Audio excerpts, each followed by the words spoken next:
It all started back in 1977 when 6 young, fresh-faced lads out of high school decided to form a rock and roll band. And of course, little knowing that their music would literally take them to the top of the charts right around the world. Their achievements are legendary, #1 records right around the world. Of course, they recently headlined just 5 years ago at Wembley Stadium, 72,000 happy paying customers. They've won numerous music awards over the years, sold in excess of 30 million. Ladies and gentlemen, what about a big one for INXS?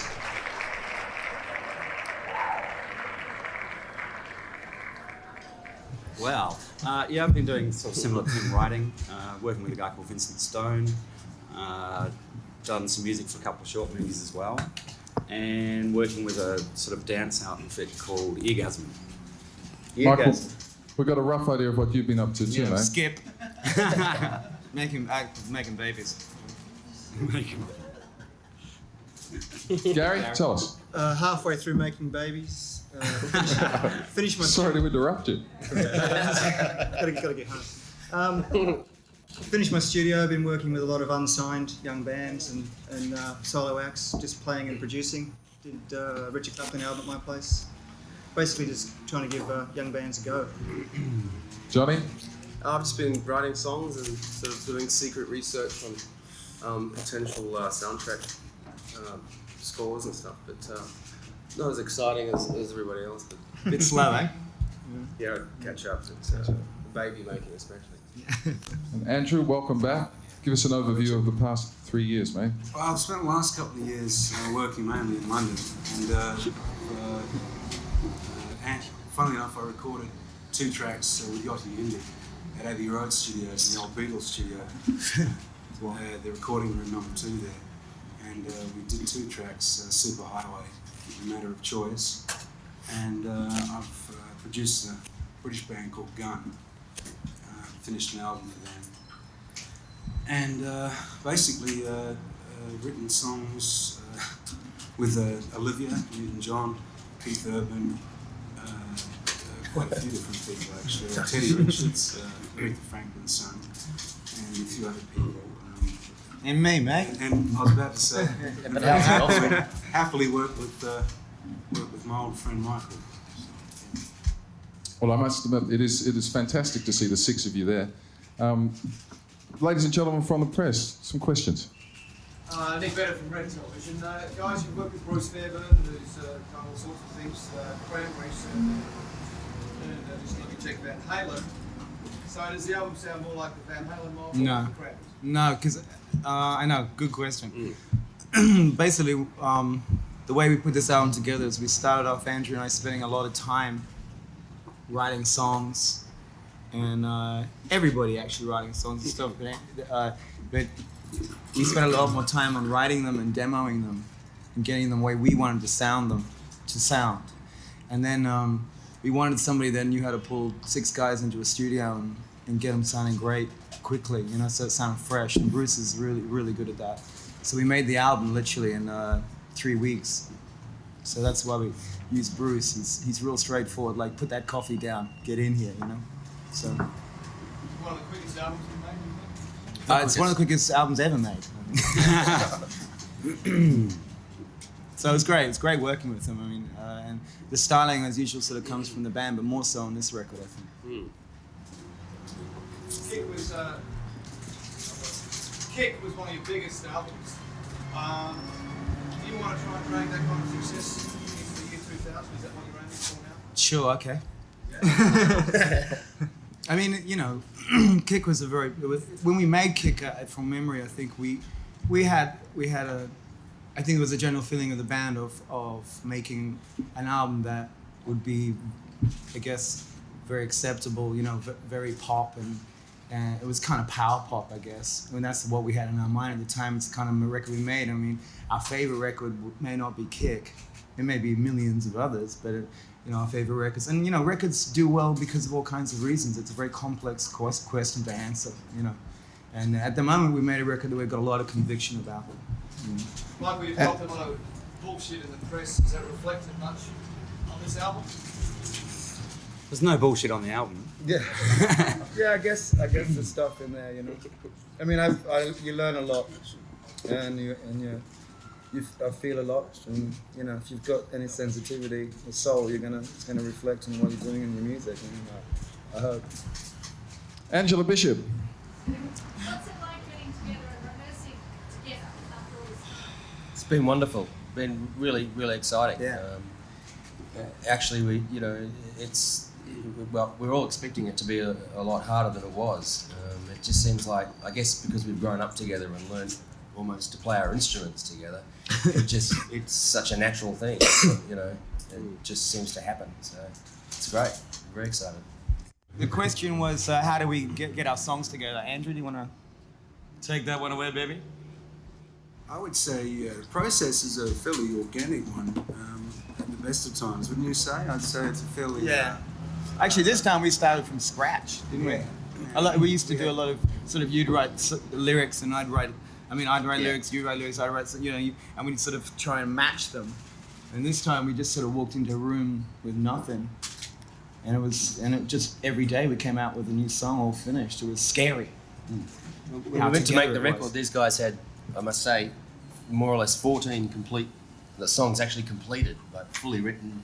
And it makes a real... Makes a nice change. Yeah, it makes a nice change. Instead of writing lyrics as we're finishing the album and mixing and that sort of thing. How relevant do you feel INXS are now to the current music scene? Did you hear that? Yeah. Good. Next. Hey, listen, can I ask you a question? No. Kim, can we just ask, do you want to do that one? Yeah, no. The question was how relevant are we to the current music scene, which is it's a question that I guess every band has to come to terms with, even from the time, you know, it can be 6 months after you've formed, it can be 20 years later, like almost now. You know, I don't know. We'll see when the record comes out. I think you take with you your past always, you know, and you take with you the people that inspired you, who may be 20 years before when you started. So it's a big organic thing, you know. At the moment, say in London, there's a whole bunch. It's like I'm living in Chelsea, and I might as well. I'm thinking I'm going to bump into Jimi Hendrix, you know, because it's pure nostalgia. You know? So I don't know what the current music scene is. We're trying to be fresh as possible. I think this album's fresher than actually half the people that are, you know, doing that stuff. Success. It's interesting. There's not a lot of bands left from the '80s. Yeah, there's only a few of us, so the in-betweenies, you know, the punk and chic fans, you know. I'd love it. Kirk would love it. We're so fucking special. One thing that's interesting, guys, I mean, the 80s were just huge for you in the States. Kick, you know, obviously the biggest selling album in the States. It seemed when America started to wane a little bit, suddenly Europe took off, and you guys are, you know, still huge in Europe. How do you figure that? I think America's extremely fickle. If you don't keep on providing 4 more kicks, they don't want to really know about it. It's pretty difficult. Record companies don't like it. You know, no one likes it. You know, they want a formula. It's hamburgers and Coca-Cola and INXS's latest single. We didn't tour on Welcome to Wherever You Are either. Yeah, we weren't from Seattle. And we're not from Seattle. No, that's very true. Yeah. Well, what do you say to the people who are writing you off and who are saying you're a has-been band? How do you answer people? Fuck you. Fuck off. Fuck you, pal. See you in 20 years.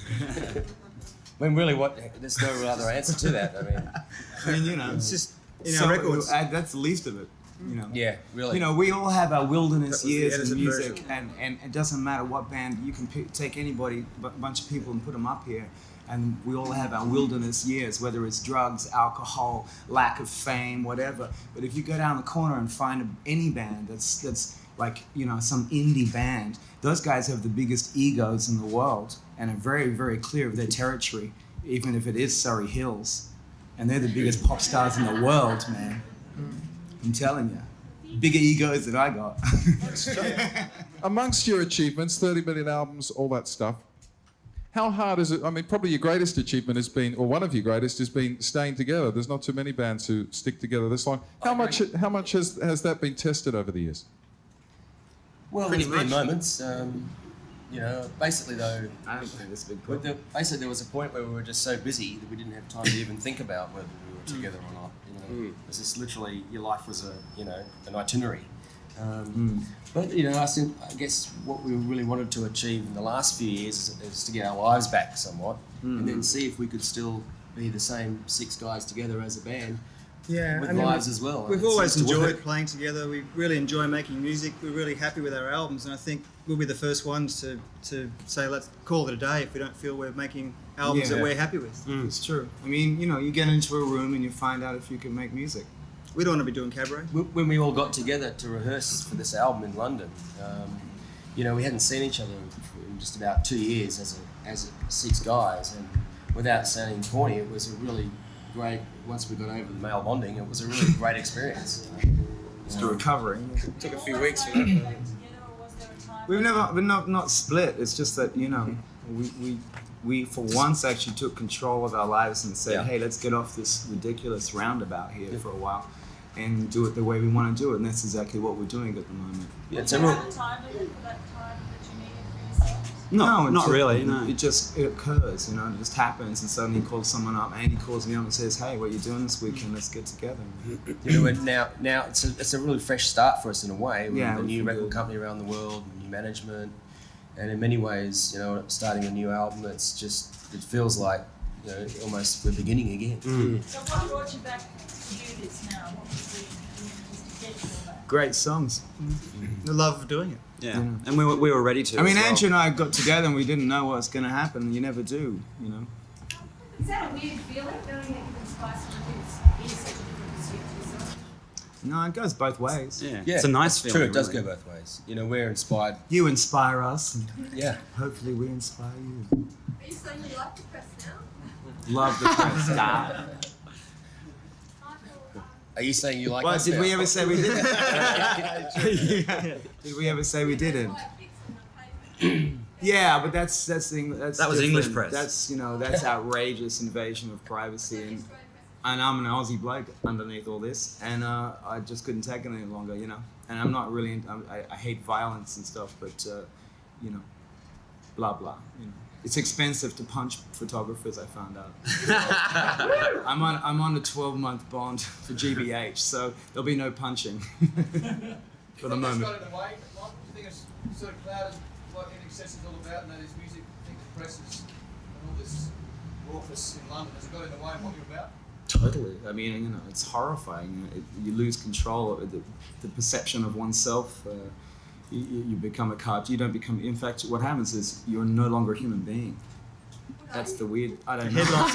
A god. I don't know. After a while, you don't know, and headline. you're locked in a room. And you can't go out, and you wonder. You know, it's Whatever you make him. Whatever you make. Exactly. Yeah. But you know, doing this kind of thing is you can do this here in England. It's a little different. You know, it's a strange thing going on there. I don't know what it is. It's a sickness. Is that the curse of being frontman, do you think? Oh, the horrible curse. Maybe the other guys can answer that. Uh, You don't think the coppers much? Lucky Cop as then. much? No, thank No, God. it's Yeah. great. Let's go Yeah, I cop. think I mean, I don't know what it would be like to be Michael's position. I mean, if I had a choice, I probably wouldn't be.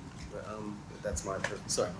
I certainly could. But I mean, I totally Cheese guy. support and back him all the way because I know Michael as an individual, as a person, and I know what is in his heart. I don't really know how it can appear sometimes if someone's in your face 24 hours a day. I can really feel for that. I have a lot of respect for Michael. Thanks, John. and we don't live in London. The voice is very much behind you then, though, isn't it? You're not being hounded by the rich press anymore, are you? They travel. They live well. They're all staying at the Regent, and they are here. The English ones, yeah. So they're still They drive Mercedes Benzes, and they go, "Come on, mate, it's a living." They have bodyguards. And the ones that get too close, and I don't really care. I want to get back to music and this band and INXS. Fuck it, you know. I don't want this shit anymore. You know? Is that why you wanted to make headlines for something other for your music now? I'm sorry. Do you want to make headlines for your music? Yeah. Of course we do. Yeah. That's what it's all about. That's what the hell I'm doing here. You know, the problem is you spend 20 years working your guts out for what you believe in. Some jerk comes along from Burnage and makes 20,000 quid off you a weekend, exploiting that. It's got nothing to do with what you were doing it for in the first place. That's the problem, as far as I can see. It's exploitation. You know. I mean, I'm glad you're all here. We love you, but you know, you are. You know, it's a mutual consent here. You know, we're talking about music. Let's get back to it.